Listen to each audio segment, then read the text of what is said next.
Imagine a once unstoppable force in the digital world, captivating millions with bite-sized adventures that promise to bridge cultures and inspire dreams only to crumble under the weight of his own ambition, sparking scandals that ignited nations and exposed a web of deceit. Who is this fallen icon, hailed as a global storyteller yet branded a fraud by those he once enchanted? As layers of controversy peel away like shadows in a thriller, each revelation tightens the grip of suspicion, from cultural betrayals to ego-fueled clashes, building to a shattering climax where fame's facade cracks, revealing the raw truth of greed's destructive path and leaving audiences to ponder, can redemption ever rewrite such a tainted legacy? Nasir Yassin, the mastermind behind Nas Daily, bursts onto the scene in the heyday of Facebook, boldly quitting his stable job at Venmo to chase a nomadic life of travel and vlogging, transforming his passion into a viral sensation that floods users' feeds with daily one-minute clips brimming with exotic locales and intriguing tales. From bustling markets in Asia to remote villages in Africa, he jets from one destination to the next, camera in hand, weaving narratives that highlight unique customs, unsung heroes, and hidden wonders, drawing viewers in with his energetic delivery and promise of daily inspiration. His follower count skyrockets almost overnight as fans eagerly await each new upload, sharing and commenting in droves, turning his page into a must-watch hub for wanderlust-driven content. At one point, Nas Daily used to rule over the internet with his one-minute videos of traveling around the world and showing us some really fascinating stories, echoes the sentiment from admirers who recall those golden days. Yet, as his audience swells, subtle shifts emerge. Yassin's posts grow slicker, more polished, hinting at a commercial edge that prioritizes engagement over exploration. Collaborations creep in, sponsorships subtly weave through stories, and the raw authenticity that launched him begins to fade under the glare of monetization strategies. Viewers start noticing the formulaic structure, the clickbait titles designed to hook rather than inform, fostering whispers of doubt amid the praise. This meteoric rise, while enviable, sows the seeds of his downfall as the pressure to sustain growth pushes him toward decisions that blur ethical lines, creating a tension that simmers beneath the surface. Fans who once cheered his adventures now question if the globe-trotting facade masks a deeper hunger for fame and fortune, setting the stage for the controversies that will soon erupt and dismantle his empire piece by piece. As his content evolves from heartfelt shares to calculated productions, the intrigue builds. How long can this high-wire act last before the wires snap? As Nas Daily's empire expands, cracks in Yassin's facade become evident, with his initial drive for meaningful content giving way to an insatiable pursuit of clicks and revenue, transforming him from a passionate traveler into a calculated influencer whose every move reeks of opportunism. Viewers notice the shift in tone. Videos that once felt organic now scream sensationalism, with exaggerated thumbnails and hype-laden intros aimed at maximizing views rather than educating or connecting. Over time, it became clear that his motivation to make these videos wasn't for the sake of content. It was for the sake of clicks and money, critics point out, highlighting how sponsorship deals and merchandise plugs infiltrate his feeds, diluting the purity of his storytelling. His greed manifests in rushed productions, where depth is sacrificed for quantity, leading to superficial portrayals that gloss over complexities in favor of viral appeal. And you know what they say, the taller they are, the harder they fall for Nas. It felt like the guy jumped from the tallest pedestal given how many controversies he got himself in, observers quip, foreshadowing the cascade of scandals that expose his priorities. This evolution alienates early fans who cherished his unfiltered glimpses into the world, replacing admiration with skepticism as his content feels increasingly manufactured. Behind the scenes, reports surface of aggressive growth tactics, like algorithm gaming and audience manipulation, further eroding trust. The tension mounts as his fame peaks, with each video drawing millions but also inviting scrutiny over authenticity, creating a powder keg ready to ignite. As accusations pile up, the mystery deepens. Is this a case of success corrupting, or was the greed always lurking, waiting to surface and shatter the illusion of the benevolent globetrotter? In 2021, Nas touches down in the Philippines, eager to capture a timeless tradition for his audience, filming a captivating video on the ancient tattooing art preserved by 104-year-old Wang Ad, whose skilled hands etch intricate designs using natural tools, drawing over 1 million views with its mesmerizing portrayal of cultural heritage. The footage showcases Wang Od in her element, hammering patterns into skin with thorns and homemade ink, her weathered face reflecting generations of knowledge passed down in her village. Enthralled viewers praise the exposure, sharing comments like, "This is incredible, thank you for sharing such a beautiful tradition." But Nas, spotting an opportunity, announces in the video's outro and description that Wang Od will now teach her craft on his newly launched Nas Academy platform, a move intended to monetize the content through online courses. The video was great and got over 1 million views, but since he wanted more, he announced that the artist would be teaching on his platform Nas Academy, notes the unfolding drama. This bold step, however, ignites immediate backlash as cultural guardians question the ethics of commodifying sacred practices without full understanding. Whispers of exploitation spread online, with Filipinos debating if this honors or appropriates their heritage. The announcement, meant to extend the video's impact, instead opens a Pandora's box, drawing national attention and setting off a chain reaction of accusations that challenge Nas's intentions.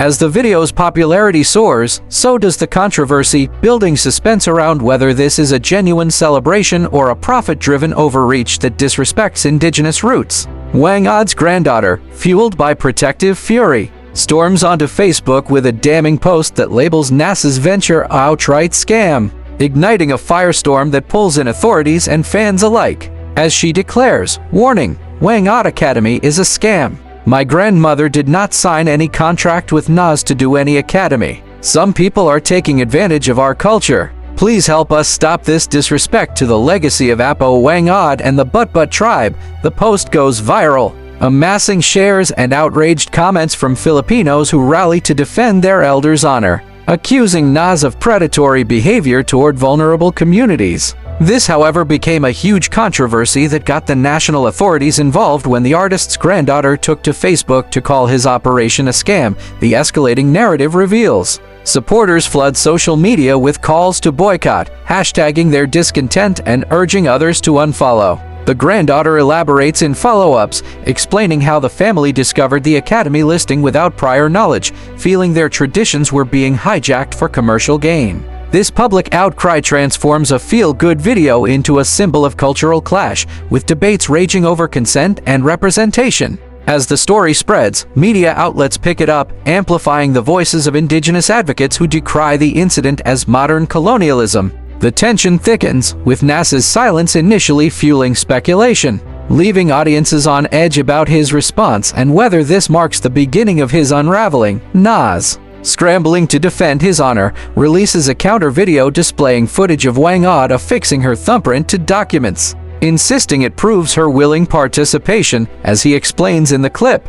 This is how Wang Od consented to this decision, by using her thumbprint to sign some documents. He details the process, claiming family involvement and fair compensation, positioning himself as a respectful collaborator rather than an exploiter. In response, Nas posted a video showing how Wang Od consented. The defense unfolds, with him emphasizing cultural admiration and technological support for the academy. However, skeptics dissect the video, pointing out potential language barriers and power imbalances, arguing that a thumbprint doesn't equate to informed consent in such contexts. Critics fire back online, saying, "What he didn't realize was that this art was the intellectual property of the entire village and would require the consent of everyone. This oversight exposes Nas's lack of research into local laws, intensifying the backlash as legal experts weigh in on communal rights." The video, intended to quell the storm, instead pours fuel on it, with viewers accusing him of arrogance for not addressing the deeper issues. As comment sections erupt in debate, the mystery intensifies. Did Nas genuinely believe this was consensual, or was it a hasty grab for content that ignored cultural nuances? The fallout tests his crisis management, hinting at patterns in his approach that prioritize speed over sensitivity, confronted with mounting pressure and an official investigation. Nas concedes defeat by halting all Nas Academy activities in the Philippines, a retreat that costs him over 500,000 followers in a swift digital purge. As disillusioned fans hit unfollow en masse, seeing how he lost this battle, he decided to pull out all Nas Academy operations from the country and in return lost over 500,000 followers. The humiliating turn reveals. Public statements from his team express regret, promising better due diligence in future. But the damage is done. Profiles once buzzing with support now echo with criticism, like, "Now we could talk about this forever. But then you'd miss out on his other antics." The follower drop hits hard, slashing his reach and ad revenue, while media headlines brand him a cultural offender. Indigenous groups celebrate the withdrawal as a victory for sovereignty, with Wangud's family issuing statements of relief. This episode cements the controversy's legacy, serving as a cautionary tale for influencers dabbling in traditions. As Nas licks his wounds, the suspense builds around his next moves, with audiences wondering if this is an isolated blunder or the tip of a larger iceberg of missteps. In a glowing 2021 upload titled "The Most Generous Billionaire," Nas lavishes praise on Sam Bankman-Fried, the FTX founder, highlighting his vows to channel massive wealth into charitable causes through effective altruism, as Nas enthuses in the video. Praised Bankman-Fried's philanthropic efforts and commitment to donating a significant portion of his wealth to charity.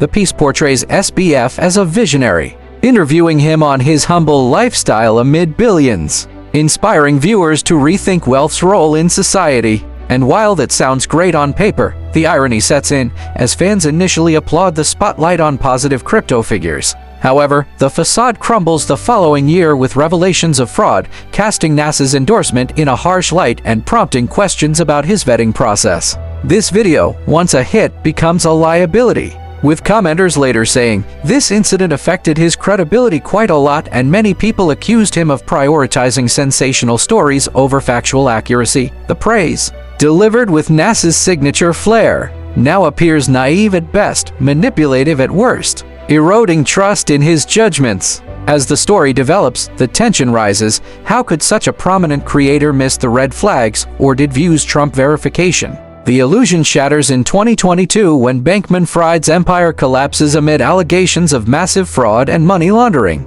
culminating in his dramatic arrest and a 2024 conviction that sentences him to decades behind bars, exposing the generous billionaire as a con artist who bilked investors. The next year, it turned out that the guy was a fraud and involved in money laundering, something he'd be arrested and convicted of in 2024. The damning exposure unfolds. Nas, caught in the crossfire, faces backlash for amplifying a scammer, with fans demanding accountability, like, "If you still have trouble believing that Nas only makes videos of what he thinks will get more views." The scandal ripples through crypto communities, linking Nas's name to the fallout and prompting him to delete or address the video quietly. Critics dissect his research lapses, arguing sensationalism blinded him to risks. This revelation heightens the drama, portraying Nas as complicit in hype, further chipping away at his once sterling reputation and building toward more exposures, echoing the misstep. Nas's 2022 video "Most Humble Crypto Billionaire" spotlights Changpeng Zhao, Binance's CEO known as CZ, painting him as an unpretentious leader in the flashy world of crypto. With Nas remarking in the footage, he tried to portray Zhao as a down-to-earth and relatable individual. The content contrasts CZ's modest habits against his vast success, aiming to humanize him for audiences wary of billionaire excess. But some things are too good to be true, skeptics warn, as the video garners views but sows seeds of doubt. Soon after, legal troubles engulf Binance, tainting the portrait and linking Nas to yet another fallen figure. Viewers retroactively critique the piece, saying, "Sometime later, Binance was charged with breaking sanctions and money transmitting laws, and Zhao was found guilty of money laundering." This repeat offense amplifies accusations of poor judgment, turning Nas's crypto endorsements into punchlines. The pattern emerges, intensifying scrutiny. Is Nas a victim of bad luck or a promoter of unvetted hype? During his 2019 Philippine visit for Luis Mabulo's Cacao project, designed to uplift farmers via sustainable cocoa farming, Nas dismisses the story as unworthy, mocking accents and poverty in private. As Mabulo later exposes in a 2021 post, according to Nas, "No one wants to hear about farmers or farms. It's not clickable, viewable content." He didn't care about making change or shedding light on real issues. He only wanted content, a good, easy story to tell that would get him more Filipino views. Plus, she even heard him make fun of the local accents and the poor Filipinos. The encounter sours when Nas opts out, labeling it non-viral, only for Mabulo to call him out years later, sparking national ire. Once again, to deflect these controversies, Nas made another video in which he called the whole project fake and edited it in his own favor. The counterattack reveals Filipinos, known for hospitality, turn hostile, boycotting his content. This incident cements his image as insensitive, resolving tensions in a wave of disdain that questions his core values.